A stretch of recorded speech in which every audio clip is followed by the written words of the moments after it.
Hey friends, how are you today? Hopefully having the best day ever. I'm giving you a hint about the book that I'm going to read today.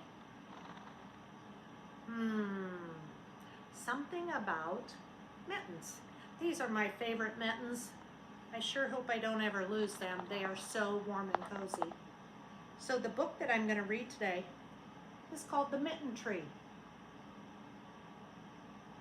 And there's a question on the back of this book to get your brain thinking. If you already know the answer, don't share.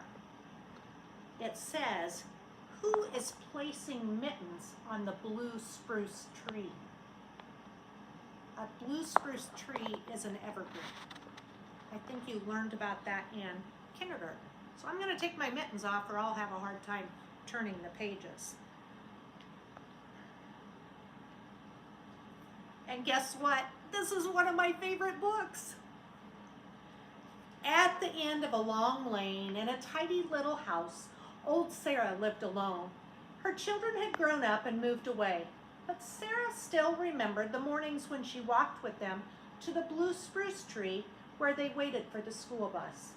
Now, each morning she opened her shutters and she watched for new children to arrive. Did you see her up here in our window? She's an old lady with gray hair, like a grandma. Every chilly morning, Sarah pulled on her warm coat and started down the lane. As she walked past the children on her way to the mailbox, she wished they would smile or wave, but they never did. The children didn't even seem to notice her. Still, when she saw them, she couldn't help but smile. Boys and girls, that made me think about something at school. When you come into the school building in the morning, there's always a greeter there in the hallway saying good morning or how are you? And I wonder if they feel like Sarah, that if you just walk by without saying anything, if they wonder if you've noticed them. So, when you walk in the morning and someone says good morning or waves at you, put a smile on your face and say hello or good morning or have a good day. See if you can do that tomorrow and the rest of the days. Sure makes me feel good when somebody says hi to me. One winter morning after the first snow had fallen, all the children were making snowmen and throwing snowballs, all except for one little boy in a blue cap and coat. Even his boots were a dark shade of blue. He stood away from the others with his hands sunk deep into his pockets. And when the school bus arrived, he lingered behind, and he was the last in line. I wonder why he wasn't playing. As Sarah watched the little boy climb into the bus, she could see one thing. He had no mittens.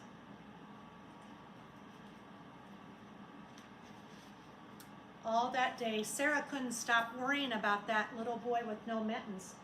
Late in the afternoon, as the sky grew dark, Sarah dug through the basket of yarn scraps she had saved for many, many years.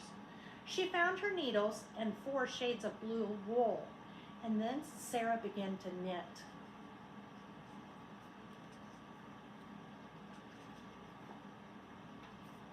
Boys and girls, it's time to turn and talk. Remember, you're using a 1 whisper. You're going to do it quickly and look back at me with a 0. I want you to turn and talk and tell your partner what you think Sarah was making. Go. Okay, eyes back on me with a 0 voice. Sarah worked late into the night, and when the sun began to rise, she hurried to the bus stop and hung the mittens on the old blue spruce tree.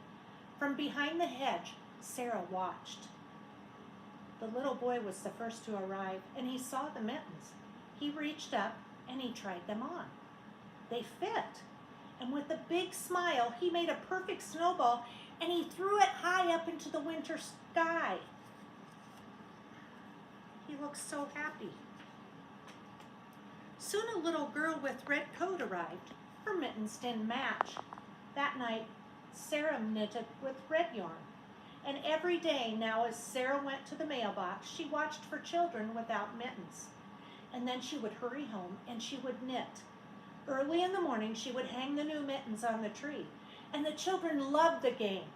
Each day they would search under every branch and bough for another pair of mittens. Once or twice, Sarah thought that the boy with the blue mittens had seen her, but he always looked away. Night after night, Sarah knitted mittens in every color. Some had stripes, some had hearts, some even had little snowflakes all over them. Somehow, even though she had never spoken to the children, Sarah felt they had become her new family.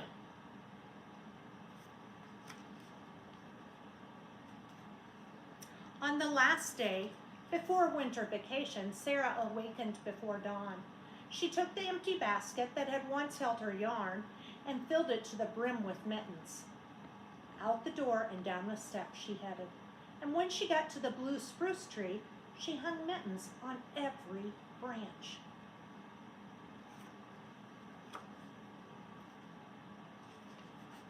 The boy with the blue mittens was the first to arrive.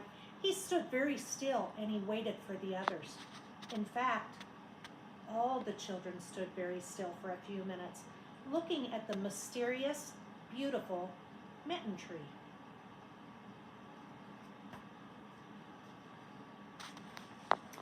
When they boarded the bus, each child now wore a pair of mittens.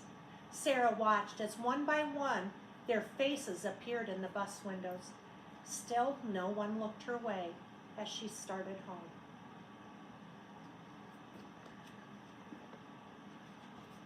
But Sarah's heart was full. That means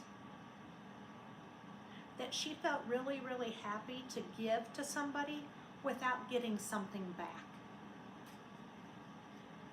It was full as when the sounds of her own children had filled her house. So she felt really good about just giving. As Sarah neared her porch and climbed the steps, she saw something waiting for her. There, in the corner, was a basket woven with thick brown vines and decorated with a large white bow. And in it were balls and balls of beautiful, colorful yarn. Do you think that they knew she was making the mittens? I do too. To this day, Sarah knits mittens for all the children in her town. Every time her basket is empty, a new one full of yarn appears. Sarah doesn't know who the yarn is from. The children still don't know who the mittens are from, but someone must.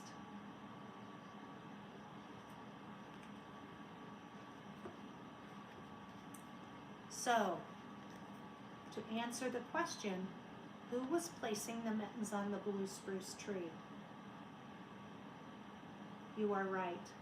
It was Sarah. That is an awesome book. I really like it. It teaches us that it feels really, really good to be kind and caring to someone, which is what we want to do all day, every day at school. Okay, friends, until next time, remember you are smart and you can always learn. Remember to treat your friends and other people the way you want to be treated. Stop and think, is this the words that I would want somebody to say to me? And most of all, remember that you are loved. See you later, friends.